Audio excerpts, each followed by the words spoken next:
Qarabağ Suvarma kanalının istismar idarəsi 1958-ci ildən istismara verilib. İdarənin əsas vəzifəsi Azərbaycan Dövlət Su Ehtiyatları Agentliyinin tabeliyində regional su meliorasiya xidmətinin və digər qurumların təsdiq etdiyi limit əsasında Qarabağ Suvarma kanalı vasitəsilə axıdılan suyu təsərrüfatlara çatdırmaq və kanalın texniki vəziyyətini sağ saxlamaqdan ibarətdir. Qarabağ Suvarma kanalı öz mənbəyini Mingəçevir su anbarından öz axımı ilə götürərək Respublikanın Yevlax, Mingəçevir, Goranboy, Tərtər, Bərdə, Ağcabədi, Beyləqan, Ağdam, İmişli və Kəlbəcər rayonlarının 113.700 hektar suvarılan torpaq sahələrini bol suvarma suyu ilə təmin edir. 2025-ci ildə Qarabağ Suvarma kanalı vasitəsilə mənbədən Mingəçevir su anbarından 1.900.000 kub metr su götürülmüşdür. Ondan 1.460.000 kub metri təsərrüfatlara çatdırılmışdır.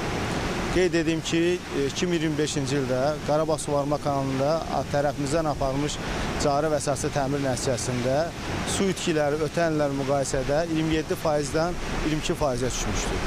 Beləliklə faydalı iş əmsalı 78% təşkil etmişdir. Qarabağ Suvarma kanalı 172,4 kilometr uzunluğunda torpaq məcralı kanaldır. Kanaldan qəza hadisələrinin qarşısını almaq məqsədi ilə çaylarla kəsişən hissələrdə sulayıcı qəza qapıları, kanal üzərində 33 körpü və kanal altından keçən 23 ədəd sel ötürücü qurğu mövcuddur. Qarabağ Suvarma kanalının istismarı idarəsi tərəfindən mütəmadi olaraq təmir işləri aparılır ki, hazırda bu işlər kanalın Yevlax rayonu ərazisində keçən hissəsində həyata keçirilir.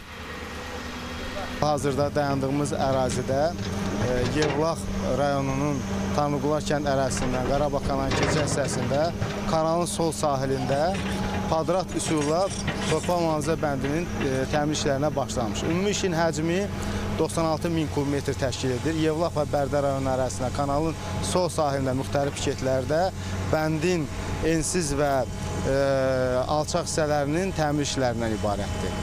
Hazırda padratçı təşkilat işin hardasa 15%-ni yerinə yetirmişdir. İşlər gördüyünüz kimi davam elətdirilir. Qeyd edək ki, Qarabağ Suvarma kanalının istismarı idarəsi tərəfindən il ərzində bənd bərkitmə işləri, lildən təmizləmə, kollektor drenaj şəbəkəsinin lildən təmizlənməsi, hidrotexniki qurğularda təmir, kanalın su sevən bitki örtüyündən dırmıqla təmizlənməsi, kol-kozun əl ilə təmizlənməsi işləri aparılır.